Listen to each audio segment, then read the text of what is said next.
Alright, here I am as always above the frame, Karl Straub, and Telecaster's in the shot. I'm going to be talking today about some Danny Gatton type ideas and techniques.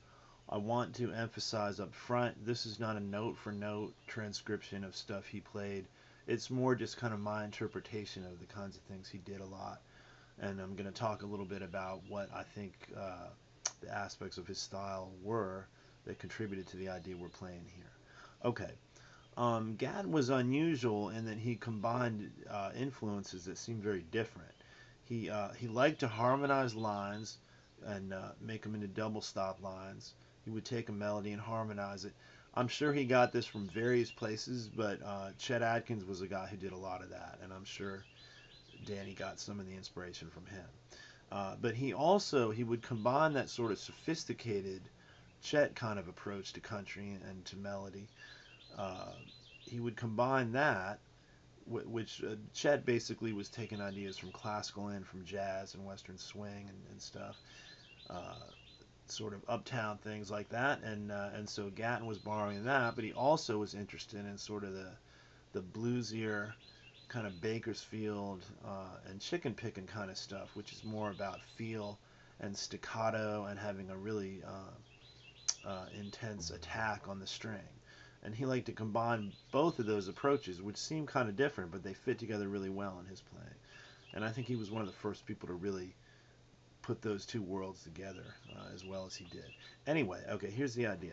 Without the chicken picking stuff layered onto it yet, we'll just talk about the notes here. You've got this pedal tone here, the B string, D note, 3rd fret, and then a moving line under it on the G string.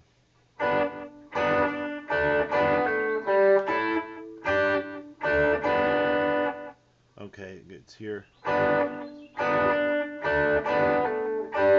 then.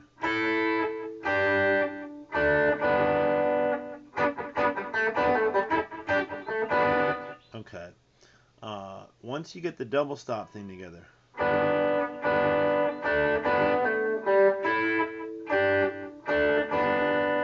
Once you can play those notes, try to make it staccato.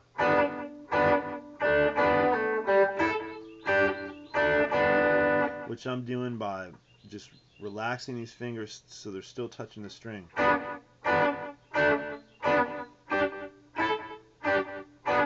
That's really the trick I'm using there. Sometimes I'll also mute a little bit over here, but a lot of it really comes from here. Okay, now on top of the staccato thing, part of what chicken picking is for me, or part of what I like about it, is putting in these muted notes, often on the weak beats, the ands of things, like this. So I'm playing that, 1 and 2 and. Okay, I'm doing an up pick there. Okay, and that's really muted. You really don't hear a note there at all.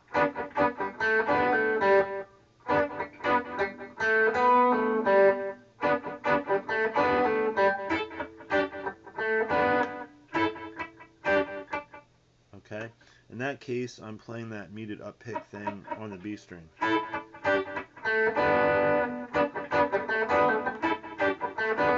I miss one in there?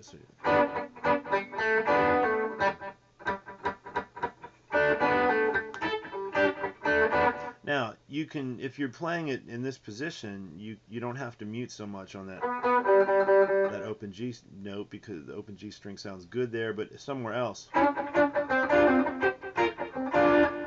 there you want to mute that because it might not fit with the key. Okay, anyway, let's talk about this. There are more than one way to do a pick and fingers pattern. I like to do it with pick alternating with pick and fingers together, so like this.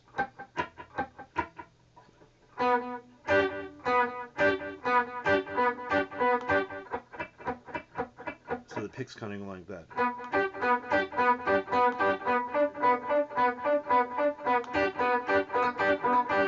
And in a way, I think the way I think about that is I'm really just playing a line with a pick, and then I'm harmonizing certain notes. A lot of the time, people like to think in terms of double stops happening all the time, and sometimes that sounds great, but I like to have a kind of a more a fluid line and then harmonize here and there. Uh, so when I say that I'm using the pick as part of the melody part, it's a little confusing to understand, but a lot of the time people doing hybrid picking will alternate the pick with the fingers. And the pick will have a certain job, like it'll be on the lower strings and then it's playing kind of a pedal tone thing or a bass line while the fingers play the melody. And you can do that. And I think Don Rich would have played this thing kind of like this. So in other words,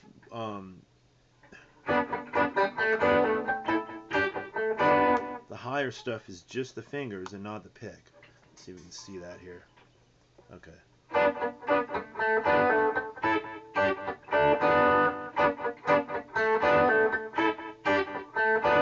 Okay, but the way I would do it is.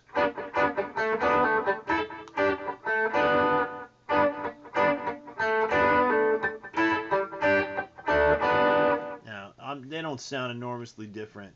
I like to do it the way I'm doing it, alternating the pick in there with the fingers for the melody notes, just because I think it gives me more fluidity when I'm playing lines. And it's easier to get in and out of this kind of approach if I'm doing it that way. Okay. Um, Most of the time, when Don Rich played stuff like this, they were kind of like backup parts, and so using a fingering that would kind of jam up the situation with your hand and give you a little bit less freedom and flexibility wasn't necessarily an issue because he was just going to play more stuff in that vein. But Gatton would play things like that and then integrate them into a moving line, and that's what I'm trying to do. And it's easier to do that, I think, if you're using the pick in the way that I do. Okay, last thing I will say is you can take a lick like this, or any lick really, but you can take a lick like this and practice it in all 12 keys. And the way to do that, it's always coming off of this E shape. Here's your root. That's a G note there, so that makes this a G chord.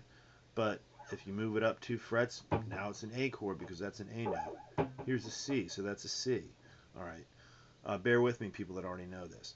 Okay, so the way I recommend practicing all 12 keys is in this order. In C, and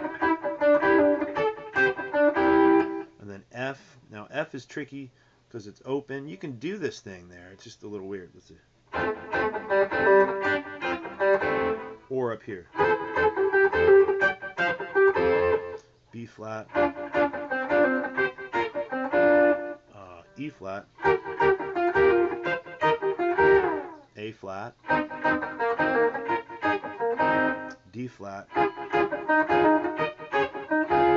G flat.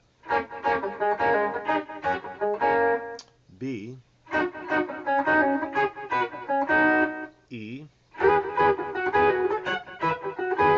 A. D. And finally back to G. Alright, there you have it. Some Danny Gatton techniques that can be used either for accompaniment pattern or can be used to kind of be part of a line.